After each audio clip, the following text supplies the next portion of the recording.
bir yutuq ortida matonat, mehnat va ulkan orzular turadi.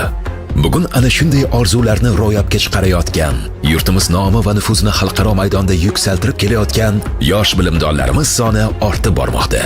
Ular kelajak me'morlari, bilim ziyosini dunyoga taratuvchilardir.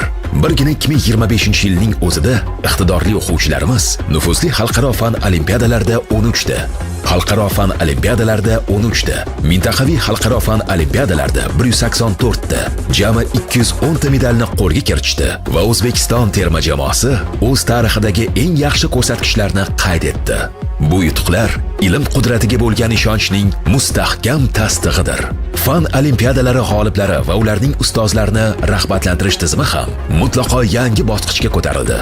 2025-yildan boshlab nufuzli xalqaro fan olimpiadasida birinchi o'rinni egallagan o'quvchilar 1 milliard so'mdan, ularning ustozlari esa 185 million so'mdan ortiq pul mukofoti bilan taqdirlanadi.